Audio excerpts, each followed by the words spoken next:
Pourquoi me suis-je intéressé à l'histoire de la géographie? Pour deux raisons. Une raison, je dirais, d'opportunité, celle des enseignements qu'on m'avait demandé de donner à Besançon lorsque j'y suis arrivé. On m'avait demandé d'enseigner de la géographie physique à des gens qui ne se destinaient pas aux études géographiques, ça les ennuyait. J'ai proposé de faire un travail sur l'évolution de la géographie, de faire des cours là-dessus. Ça a très bien marché. La seconde raison, c'est que la formation que j'avais reçue était, comme toutes les formations des années 50, des formations qui étaient en un sens légères. On nous apprenait à un certain nombre de techniques, on nous apprenait la manière de lire et d'interpréter les cartes topographiques et géologiques, on nous apprenait à faire des cartes thématiques, on nous apprenait un certain nombre de notions précises en géomorphologie qui étaient en avance sur les autres domaines. En géographie humaine, ce que l'on enseignait avait trait essentiellement à la genèse des paysages ruraux, ce qui était intéressant, mais qui ne correspondait qu'à une toute petite partie des curiosités que l'on pouvait avoir. Et par conséquent, je ne pouvais pas faire autrement que de me demander, est-ce qu'il n'y a pas quelque part dans la géographie des manières de répondre aux questions que je me pose? Et donc j'ai pris un très grand intérêt à la préparation de ce cours sur la géographie. La géographie humaine, j'ai limité le sujet, je n'ai pas essayé de prendre l'histoire de la géographie, au moins au départ, depuis les origines. Je me suis dit que ce qui était intéressant, c'est de comprendre pourquoi on avait éprouvé le besoin, aux alentours de 1980, de traiter des distributions humaines et de leur rapport avec l'environnement. Et je me suis lancé dans une série de lectures très variées. Il y avait très peu d'ouvrages ou d'articles concernant l'histoire de la géographie. Comme ouvrages les plus récents en français, ou à peu près les seuls, avaient été rédigés à la fin du XIXe siècle, au début du XXe, et ils parlaient davantage des cartographes de la Renaissance ou de la pensée géographique de l'Antiquité, de Strabon ou d'autres, que de ce qui s'était produit depuis le début du XXe siècle. Il y avait un article de Marton, qui était le maître de la géographie physique, d'une vingtaine de pages, qui datait de 1930, un ou deux ouvrages de Camille Vallot, mais qui ne traitaient pas systématiquement du projet. Et sans cela, les références étaient de langue allemande et de langue anglaise. J'ai toujours eu des problèmes avec l'allemand, parce que lorsque j'ai commencé à en faire, c'était durant la guerre, et il était de bon ton dans ma classe et dans la plupart des classes d'être le premier en anglais et le dernier en allemand.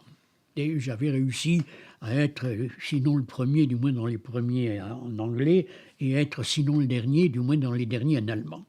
Et donc, quand je me suis retrouvé devant des textes allemands, j'ai eu de la difficulté.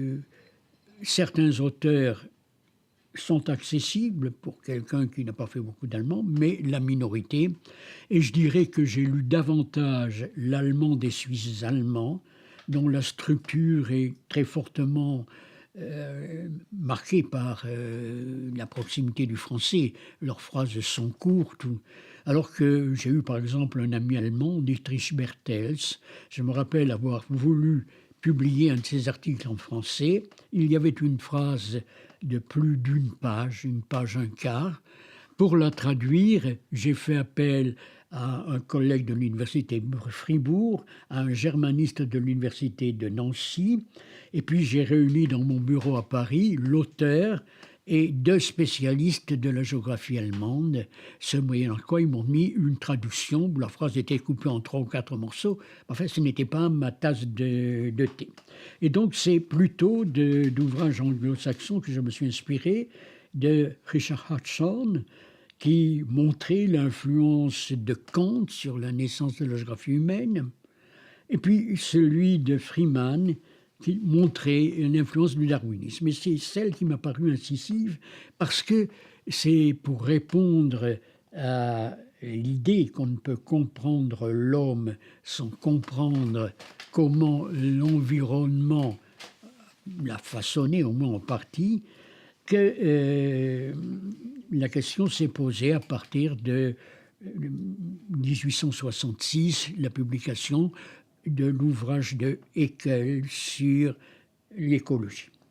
Ratzel avait été l'élève connaissait Haeckel parce qu'il était naturaliste, et donc sa géographie humaine est une écologie de l'homme.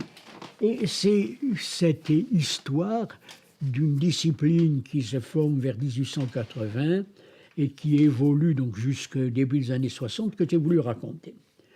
J'y ai découvert ce qu'étaient les préoccupations des géographes de la fin du siècle dernier, et je me suis aperçu que la lecture que l'on donnait de Vidal de Lablache était tronquée, que sa vision du monde s'était progressivement élargie, et qu'au-delà du genre de vie qu'il décrivait pour les sociétés agraires, il avait compris, à la suite en particulier d'un voyage en Amérique du Nord qu'il a fait en 1905, au Québec, au Canada, mais surtout aux États-Unis et au Mexique, il avait compris le rôle des trains, du chemin de fer, des réseaux ferrés, des grandes villes, des banques, dans l'organisation d'espace. Et donc, il y a toute une partie de son œuvre qui préfigure en un sens la nouvelle géographie. C'est celle qui n'a pas été retenue dans l'immédiat, mais ça m'a paru intéressant.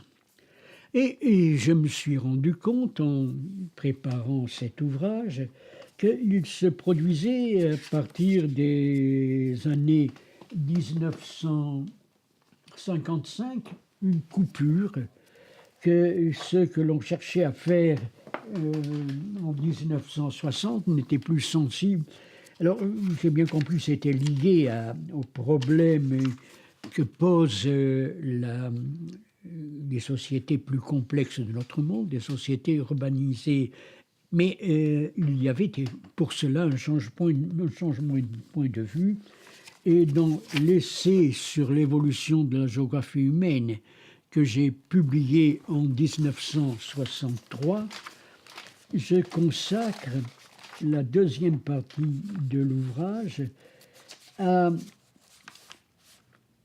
Enfin, le titre que je lui donne, c'est « Vers une géographie prospective ».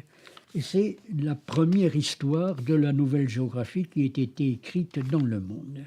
C'est ce qui m'a fait connaître dans le monde anglo-saxon, parce que les gens ont eu l'impression de comprendre l'évolution de ce qui se passait à ce moment-là en me lisant. Et à partir de là, alors mon but était de comprendre la géographie, je dirais, de voir quelles étaient ses bases épistémologiques. Mais je vous ai dit que j'étais un peu réticent quelquefois vis-à-vis des idées qui régnaient, et je l'ai été vis-à-vis de ce que je lisais dans les travaux d'épistémologie sur la géographie, parce que j'avais le sentiment que c'était des travaux qui avaient été écrits par des gens qui avaient une formation de philosophe, une formation de naturaliste, une formation de physicien quelquefois, et qui voyaient la recherche de l'extérieur, qui nous appliquaient des catégories qui avaient souvent été pensées pour la physique ou pour les sciences naturelles, et qui n'allaient pas dans le sens de ce que j'essayais de comprendre en lisant les géographes. Et par conséquent, durant une trentaine d'années, j'ai travaillé sur l'histoire de la géographie en évitant d'aborder de front les problèmes épistémologiques. Tout mon travail avait pour but d'éclairer ce que font les géographes, mais je le faisais de cette manière-là. Et après 1990, j'ai commencé à faire des travaux d'épistémologie, plus directement, mais j'ai continué à faire de la géographie. Alors, ce travail s'est étalé sur une longue période. Il y a eu une première phase qui commence avec cet essai sur l'évolution de la géographie humaine, qui continue par ce petit ouvrage que je publie en 1972 sur la pensée géographique. Alors, je dois avoir la page de garde ici.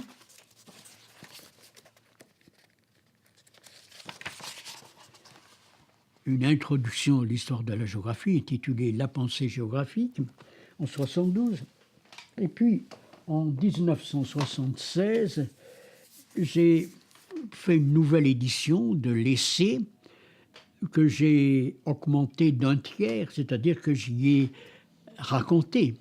Ce que j'ai ajouté, c'est l'histoire de la nouvelle géographie entre 1962 et 1975 à peu près, c'est-à-dire l'essentiel de cette histoire. Et puis, ce que j'y note, c'est l'apparition de critiques de cette nouvelle géographie et la montée de nouveaux courants que je vous ai déjà mentionné, à savoir le courant humaniste d'inspiration phénoménologique et le courant radical très lié à l'influence du marxisme à ce moment-là. Comment interpréter cela? Et c'est la seconde phase de mes recherches d'histoire de la géographie. Je lis ce qui se publie à ce moment-là sur l'histoire de la géographie et je suis particulièrement intéressé par des articles et des ouvrages d'un jeune collègue anglais, Derek Gregory.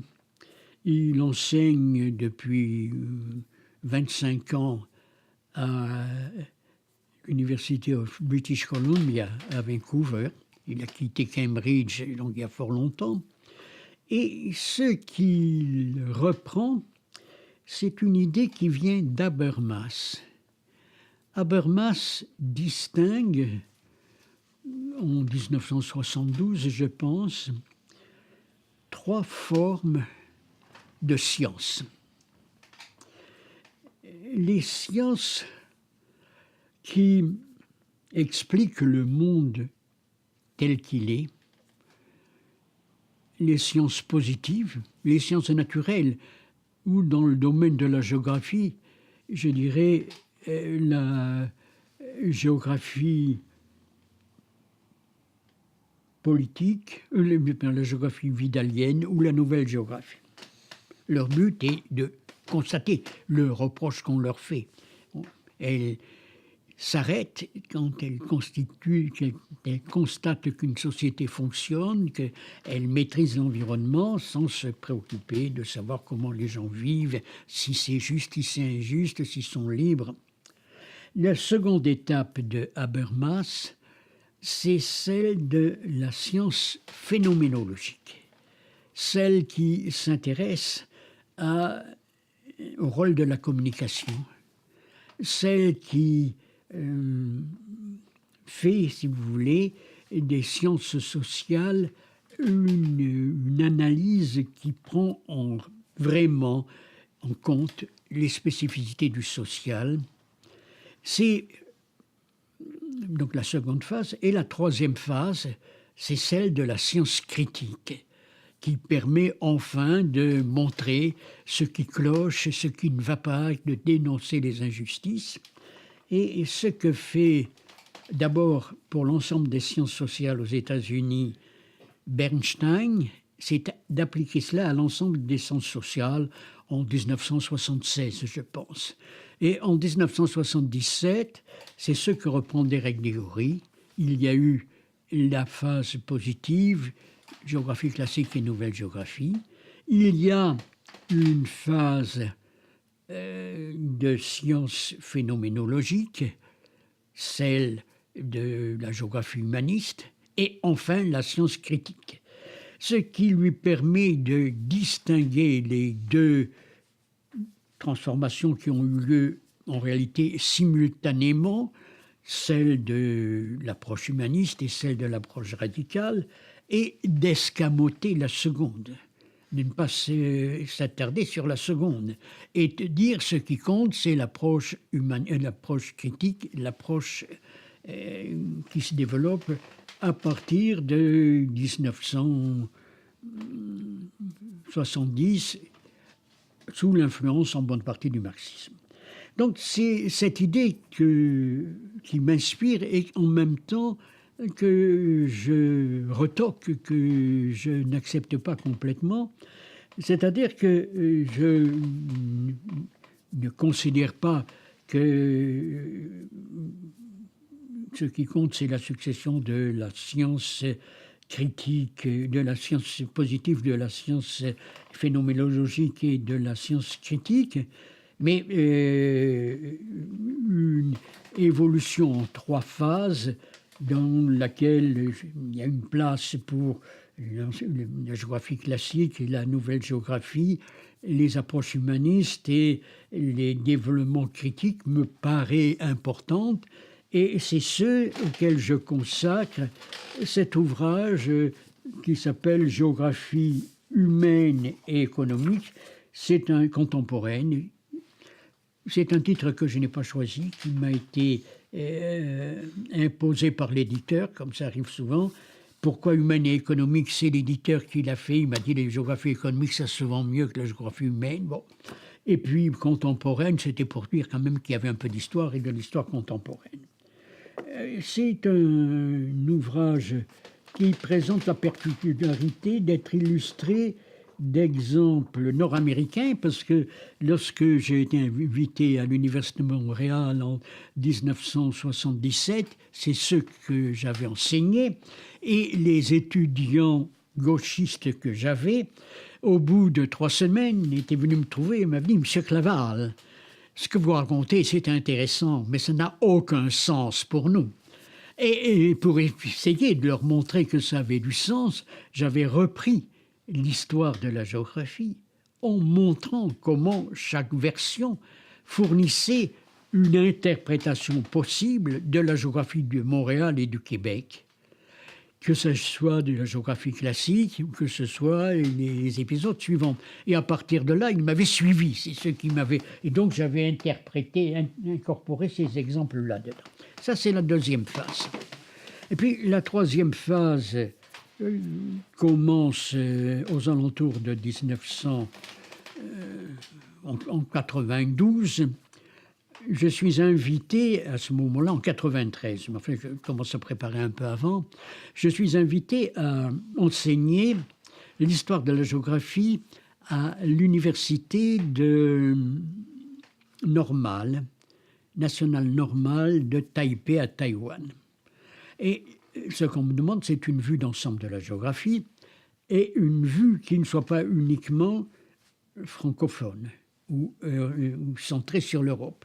Donc ça m'oblige à remonter jusqu'aux origines grecques de la géographie, à me demander qu'est-ce qu'il y avait avant, et donc à me demander le rôle des géographies vernaculaires dans la genèse de la science géographique. Cela me conduit à faire une part à la géographie arabe, à la géographie du monde oriental, Chine et Japon, etc. Et ce travail, je donne mes cours en anglais, je le rédige en anglais, et mes collègues de Taïwan le traduisent en chinois, d'où la présence dans ma biographie d'une histoire de la géographie qui n'existe qu'en chinois à l'heure actuelle, qui a eu une première édition, une deuxième édition en caractère traditionnel, ce qu'on utilise à Taïwan, et puis qui a été traduite de chinois en chinois, de caractère traditionnel en caractère standardisé de Chine continentale, et édité par l'Université de Pékin en 2006 ou 2007. Donc j'ai 3 versions de cette géographie qui n'existe qu'en chinois. Donc, c'est une curiosité. Et j'ai tiré de cette géographie un résumé dans la collection Que sais-je en français, une petite histoire de la géographie que je n'ai pas présente ici, mais qui est dans mes livres là. Et puis, j'en ai tiré une histoire de la géographie française, non pas depuis ses origines, mais depuis l'origine de la géographie humaine, depuis 1970, une histoire très détaillée sur laquelle qui m'a demandé pas mal de travail et qui intègre, je crois, une présentation des acteurs essentiels et en même temps les résultats de travaux menés en particulier par Vincent Berdoulet, sous l'influence des approches contextuelles en histoire de la pensée. Donc c'est quelque chose qui intègre ses préoccupations. Et enfin, au milieu des années 2000, je reviens sur l'histoire de la géographie. Je publie ça en 2007 et j'y reviens en essayant de raconter l'histoire des histoires de la géographie humaine, me plaçant au second degré, en essayant de montrer quels sont les points de vue et ce qu'ils ont comme conséquence. Quand vous choisissez une perspective, vous orientez votre regard et ce qui est à droite et à gauche, vous le voyez mal, vous le voyez plus mal. Et par conséquent, à partir de ces prémices, vous avez une série d'orientations qui sont différentes. Il y a donc là un effort d'une part pour systématiser ce qui a été fait sur l'histoire de la géographie, et il y a quelques essais sur des géographies étrangères, et ce qui était déjà présent à propos de la France. Il y a des biographies d'auteurs. Il y avait une biographie de Vidal de la Blache, des biographies plus rapides de Jean Brune, de Pierre Gouroux, de Pierre Georges, des grands noms de la géographie française. Et là, j'étends cela à un certain nombre de géographes ou d'historiens, mais qui jouent un rôle essentiel dans l'histoire de la pensée géographique, reclus. J'y adjoins un chapitre sur Lucien Febvre, qui est un historien, mais qui est le premier théoricien de la géographie humaine. J'ai inclus un chapitre sur Braudel, qui est également un historien, mais qui contribue avec son histoire de la longue durée à ouvrir des perspectives de géohistoire qui sont essentielles. Et puis je parle de Pierre Gouroux et je consacre également un travail à Jean Gottman, qui est le plus américain des géographes français, ou le plus britannique. C'est un géographe d'origine russe, élevé en France et très profondément français. Il a vécu à partir de 1942, soit aux États-Unis, soit en Angleterre, mais il n'a jamais renoncé à la nationalité française. Et il est intéressant parce qu'il participe au renouvellement de la géographie dans les années 1940. Il essaie de transposer aux États-Unis la méthode régionale, la méthode vidalienne, et il lui consacre un ouvrage très passionnant sur Virginie au milieu du XXe siècle. Et puis il le prolonge par une étude de la zone urbanisée du nord-est des États-Unis, qu'il baptise Mégalopolis, et il est obligé d'inventer pour cette zone très urbanisée un autre type d'approche qui n'a plus grand-chose à voir avec la géographie classique française. Et de ce point de vue-là, il joue un rôle important. Donc voilà ce que j'ai essayé de faire en matière d'histoire de la géographie. Je n'ai pas de publication plus récente, mais sauf un essai que j'ai intitulé « La Terre et les hommes », où j'essaie d'une part de montrer les racines vernaculaires et pré-scientifiques de la géographie, et où j'analyse certaines caractéristiques de l'évolution de la géographie au XIXe siècle, le rôle du paysage par exemple. Voilà donc un ensemble qui m'a occupé, je dirais, de 1960 jusqu'à la fin des années 2000, durant une cinquantaine d'années, avec jalonné en 3 étapes par des ouvrages qui se complètent, mènent plus loin dans le temps l'analyse de cette histoire et essaient d'aller plus loin dans la logique des évolutions. Voilà donc pour cet aspect.